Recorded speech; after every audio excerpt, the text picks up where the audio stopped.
Друзья, приветствую! В этом видео я покажу вам, как я купил мотоцикл мечты и полностью восстановил его до идеальнейшего состояния. Как обычно, все работы я выполнял самостоятельно, поэтому оживление было еще интереснее. Приятного просмотра!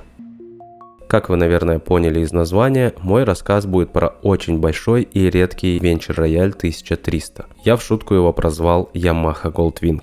И именно к этому мотоциклу я присматривался пару лет назад, но вместо него купил Yamaha VMAX 1200. Отъездив сезон, я просто влюбился в него, особенно в V-образную четверку с V-бустом. Нравилось все: нестареющий внешний вид, динамика, удобная посадка, подвеска, но как это обычно бывает, захотелось большего. И вот в феврале 2025 я снова вижу объявление о продаже рояля.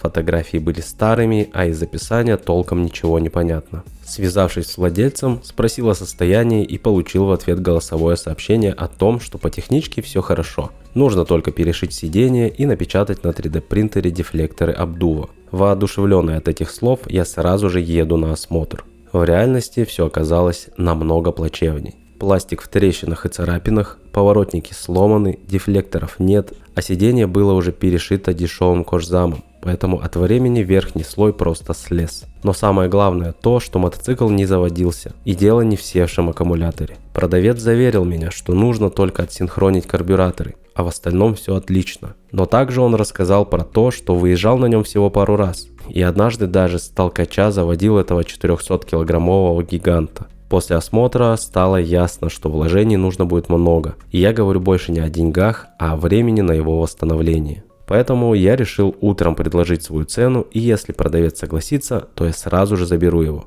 И как вы поняли, он согласился. Днем мы занялись переоформлением, ну а вечером загрузили рояль в мотовоз и повезли в гараж. Кстати, название рояль ему очень идет, потому что мотоцикл настолько большой, что пришлось снять стекло, иначе он просто не помещался в машину. И вот гигант на базе. Заряжаю аккумулятор и пытаюсь его завести. Но чуда не случилось. Карбюраторы стреляли во впуск и не было даже намека на запуск. Первое, что пришло в голову, это прокалить свечи, но тоже не помогло. А потом я вспомнил, что VMAX после долгого простоя тоже не хотел запускаться, и дело было в слабой искре, так как не хватало напряжения аккумулятора. Решил снять батарею с R1. Кстати, о ней тоже есть видео на канале, обязательно посмотрите. Прикуриваемся, и после нескольких попыток рояль все же ожил. Самое главное, что стуков и прочих шумов не было. Я давно так не радовался, друзья. Теперь мы хотя бы знаем, что с мотором все в порядке. Но радость была недолгой, двигатель заглох. Поэтому снимаю карбюраторы и забираю их домой. Кстати, еще одна сложность данного проекта была в том, что мой гараж находится в 60 километрах от дома, поэтому работы приходилось четко планировать, чтобы зря не ездить лишний раз. Но, конечно, оно того стоило. Итак, разбираю карбюраторы и обнаруживаю порванные мембраны и намертво закисший винт качества на одном из них. Для его выкручивания я залил так называемый жидкий ключ и оставил на сутки. Но он все же не поддался, поэтому заказал специальные экстракторы. Высверливаю отверстие, забиваю экстрактор и пробую крутить. И произошло именно то, чего я боялся. Он сломался в отверстии, и теперь винт точно не высверлишь. Но на помощь пришла бормашинка и холодная сварка. Не рекомендую повторять эту операцию, так как если срезать лишнего, то есть риск вовсе потерять регулировку качества смеси. Установил новый винт, сошлифовал излишки холодной сварки и проверил на течь. Вроде все удалось. В это же время заказываю мембраны в сборе с дросселями, а также комплект прокладок, и это было моей ошибкой. Вместо этого нужно было купить полный ремкомплект, потому что мотоцикл запускался и через несколько минут глох, но об этом чуть позже. Пока я ждал мембраны, решил перешить сиденье, восстановить пластик и поворотники. Но сначала все это нужно было снять, а разбор подобных мотоциклов – это та еще задача. Много деталей, болтов, винтов, разъемов. Честно, я даже не старался запомнить, что куда подсоединялось, понадеявшись на мануалы. Весь гараж был забит запчастями от рояля. Да что там гараж? Дома в каждой комнате можно было найти что-то от этого мотоцикла. Для сидения была куплена хорошая эко-кожа, и так как я хотел восстановить рояль в сток, цвет кожи был выбран серым. И еще одной причиной для этого была спинка пассажира, на которой была фирменная надпись. Ранее сиденья освежались, и чтобы сохранить именно эту надпись, перешивалось все, кроме центральной части спинки. То есть везде был черный дермантин, а на спинке серый заводской материал. Я планировал поступить точно так же, при этом выбрать эко-кожу в цвет. Но, к сожалению, идеально тон подобрать не удалось. Поэтому я решил приклеить новый материал на старую спинку, и мне даже удалось повторить заветную надпись Venture. И теперь со спокойной душой можно перешивать сиденье. Оно, кстати, оказалось очень сложным из-за большого количества элементов. Я еще усложнил себе задачу, добавив рисунок как в стоке, но при этом сделал его более выпуклым благодаря добавлению толстого поролона. Но результат меня полностью устроил. Сидеть на нем одно удовольствие.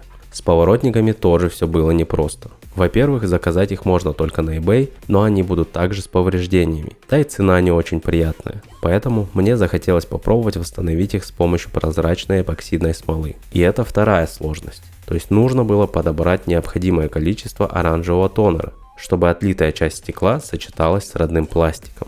Для этого я сделал тестовые образцы с разным количеством тонера. Оказалось, 6 капель вполне достаточно. Теперь с лицевой стороны заклеиваю поворотник скотчем и заливаю смолу. На следующий день сошлифовываю поверхность и в углубление снова заливаю смолу. Так приходилось повторять несколько раз. А на финальном этапе полируем и получается вполне неплохой поворотник. И хотя многие не верили, что получится, нам нужно было попробовать, а в случае неудачи мы могли заказать другие. Точно так же восстанавливаю задний поворотник и накладку, на ней были трещины. А дольше всего я провозился с пластиком. Больше 20 деталей требовали пайки, шпатлевания и покраски. Что-то в черный глянец, что-то в черную текстуру. И, конечно же, еще надо было что-то придумать с дефлекторами. Вариант печати 3D принтером я даже не рассматривал, потому что изготавливать под завод это долго и дорого, так как элементов слишком много. И при этом их нужно смоделировать, а после печати еще и вышлифовывать. Поэтому я пошел простым путем. Купил вентиляционные решетки подходящей формы и размера и изготовил из них дефлекторы. Также в трещинах были блоки, расположенные на панели. Что-то запаял, где-то заменил стекло. В общем, привел в эстетически приятный внешний вид. А дальше грунтуем пластик, замываем и красим. И так как была зима, красить решил я в подвале, предварительно согрев его до 20 градусов. Так как нет вытяжки, я ожидал, что будет много мусора и напыла, поэтому смело красил под полировку. После оставил детали на 2 недели подсыхать, а сам отправился в гараж ставить карбюраторы. И тут мы возвращаемся к моей ошибке с их переборкой. Дело в том, что на VMAX, Venture Royale и Virago 535 карбы устанавливаются в горизонтальном положении. Поэтому внутри имеется целая система жиглеров с прокладками и уплотнительными кольцами. Если они будут повреждены, то вы неизбежно столкнетесь с переливом на холостых. У меня была именно такая проблема, потому что холодный двигатель отлично заводился на богатой смеси, но с прогревом мотор работал все хуже и хуже, а потом и вовсе отказывался запускаться. Ну а свечи обрастали черным нагаром. Поэтому снова снимаю карбюраторы и заодно забираю бензобак для промывки. Позже выяснилось, что первый владелец нашего рояля залил эпоксидкой бак, но я на всякий случай его все-таки помыл и обработал преобразователем ржавчины горловину. Также одной из причин снятия бензобака был текущий топливный кран. Я просто его промыл, смазал и перевернул прокладку. После этого течь прекратилась. Снова устанавливаю карбюраторы, и теперь мы имеем отличный запуск и работу на холостых. Но после прогрева я снова столкнулся с переобогащенной смесью. Как оказалось, уплотнительные кольца, которые я поставил, не давали плотно обжаться прокладкам, из-за чего бензин попадал в жиклер холостого хода. Буквально за полчаса я устранил эту проблему, и теперь мотор стал работать просто идеально. Я думаю, последние несколько лет, судя по состоянию карбов, двигатель рояля не работал лучше. Теперь настало время отполировать наши детали. И как всегда, в этом мне помогали дети. Один день у меня ушел на вышкуривание мусоринок и грубой шагрени. Поочередно 1000, 1500 и 2000 абразивом. И еще 2 дня потребовалось на полировку. В прошлых видео я уже говорил, что полировать снятый пластик мотоцикла очень неудобно. Но зато есть возможность проработать детали полностью. Я использовал 2 круга и 2 пасты, то есть полировал в 2 этапа. Времени и сил было потрачено немало. Но зато результат помог забыть про усталость. Ну и конечно же не обошлось и без косяков. На некоторых элементах я протер торцы, поэтому снова отнес их в гараж и повторно окрасил. Пока крайние детали ждали полировки, я поехал в гараж отмывать мотоцикл от многолетней грязи. Ведь у прошлого владельца он год простоял на улице, а что с ним было у предыдущих и вовсе неизвестно. Поэтому разводим шампунь, полностью заливаем рояль и ждем, пока подействует химия. Раза 3 мне пришлось смывать и снова наносить шампунь. Также убрал ржавчину кухонным ёршиком и оставил нашего гиганта высыхать. Ну а когда пластик был полностью окрашен и отполирован, отвез все детали в гараж и планировал приступить к сборке. Но сначала решил проверить, что все работает исправно. Кручу стартер, а мотоцикл не запускается. Оказалось, свечные наконечники, которые я недавно заменил, пропускали воду, и искра не доходила до свеч.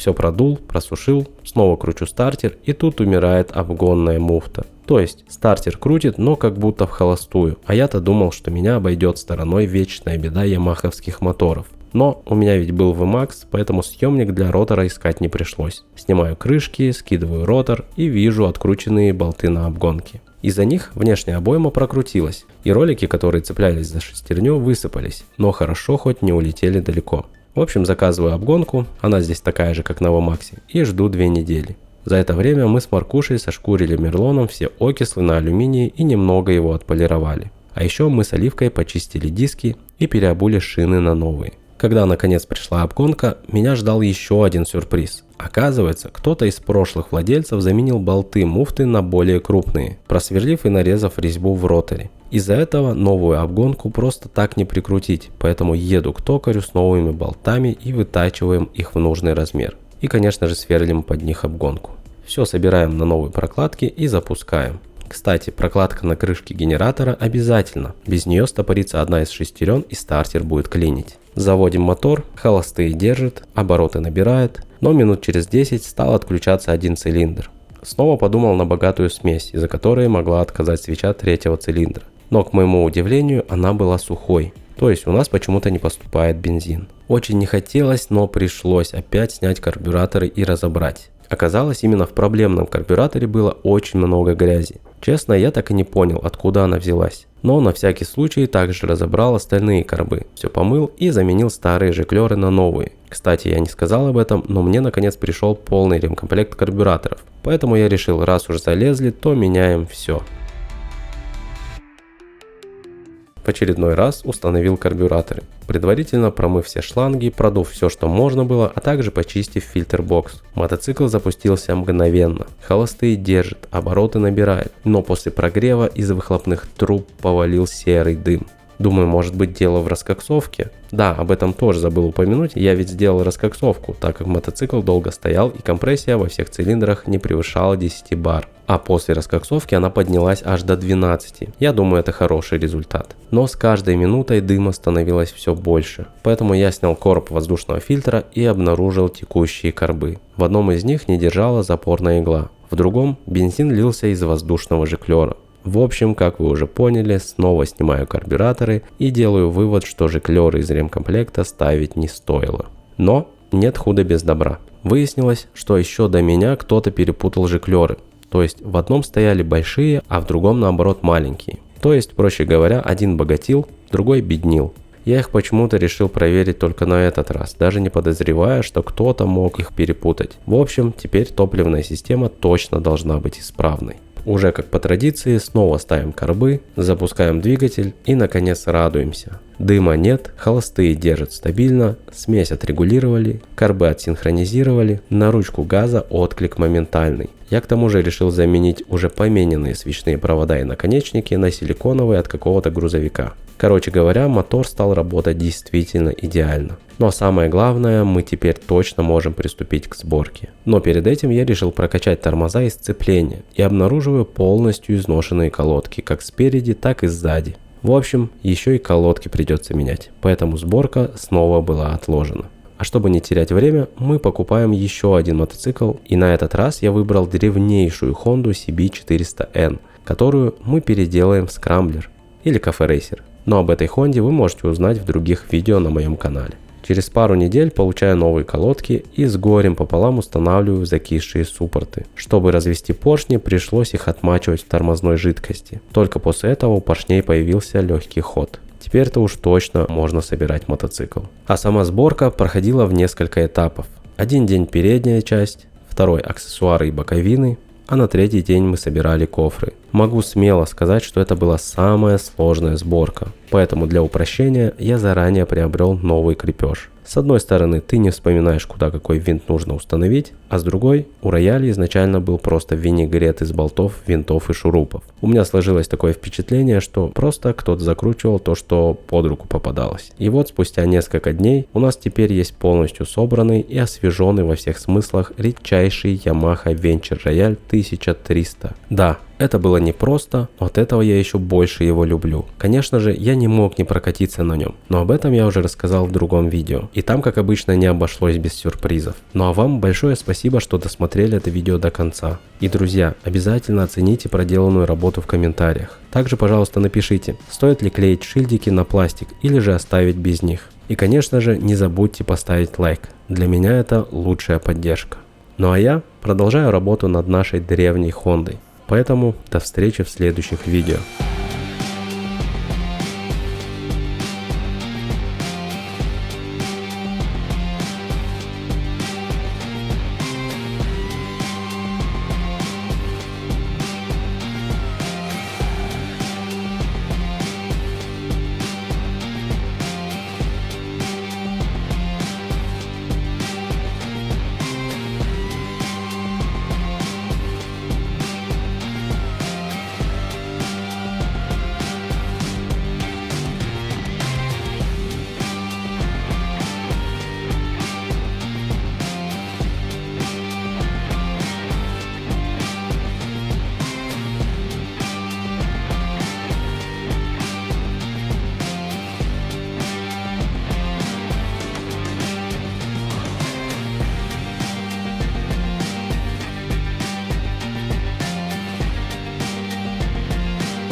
Проехали уже 20 километров. Я еду, наслаждаюсь видами. Помните, я говорил, что спортбайк — это мотоцикл, на котором ты мчишься. Ты кайфуешь от того, насколько быстро ты можешь доехать куда-то. И ты кайфуешь от этого адреналина, от этого ускорения.